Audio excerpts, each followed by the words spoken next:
ಮುಖ್ಯಮಂತ್ರಿಗಳು ಕೂಡ ರಾಜ್ಯದ ಜನತೆಗೆ ಧನ್ಯವಾದಗಳನ್ನ ಹೇಳಿದ್ದಾರೆ. ಅವರು ಕರ್ನಾಟಕದಲ್ಲಿ ಆಗ್ತಾ ಇರುವಂತ ಕೊಲೆಗಳಿಗೆ ಧನ್ಯವಾದ ಹೇಳಿದಾರೋ ಅಥವಾ ಕೊಲೆಗಡಿಕರಿಗೆ ಧನ್ಯವಾದ ಹೇಳಿದಾರೋ ಅಥವಾ ನಮ್ಮ ಸರ್ಕಾರದ ಅವಧಿ ಮುಗೀತು ಅದಕ್ಕೆ ಬಾಯ್ ಬಾಯ್ ಅಂತ ಗುಡ್ ಬೈ ಹೇಳಿದಾರೋ ಅರ್ಥ ಆಗಿಲ್ಲ.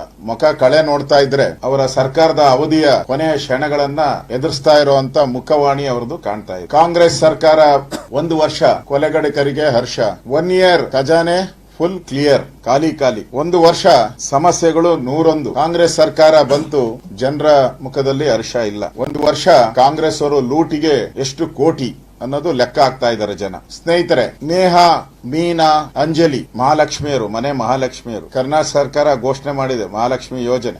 ಲಕ್ಷ್ಮಿ ಆದರೆ ನಮ್ಮ ಮನೆಯ ಮಹಾಲಕ್ಷ್ಮಿಗಿಲ್ಲ ಬದುಕುವ ಭಾಗ್ಯ. ನೇಹಾ ಆಯ್ತು, ಮೀನಾ ಆಯ್ತು, ಅಂಜಲಿ ಆಯ್ತು, ಮುಂದೆ ಯಾರು ಅನ್ನೋದನ್ನ ನಮ್ಮ ಹೆಣ್ಣು ಮಕ್ಕಳು ಕಾಯ್ತಾ ಇದ್ದಾರೆ. ಕಾಲೇಜ್ಗೆ ಹೋದ್ರೆ ಗ್ಯಾರಂಟಿ ಇಲ್ಲ, ಮನೆಯಿಂದ ಆಚೆ ಬಂದ್ರೆ ಗ್ಯಾರಂಟಿ ಇಲ್ಲ, ಮದುವೆ ಮನೆಗೆ ಹೋಗಿ ನಿಶ್ಚಿತಾರ್ಥ ಆದ್ರೆ ಗ್ಯಾರಂಟಿ ಇಲ್ಲ. ಈ ಸರ್ಕಾರ ಹೆಣ್ಣು ಮಕ್ಕಳಿಗೆ ಗ್ಯಾರಂಟಿ ಇಲ್ಲದಂತ ಸರ್ಕಾರ.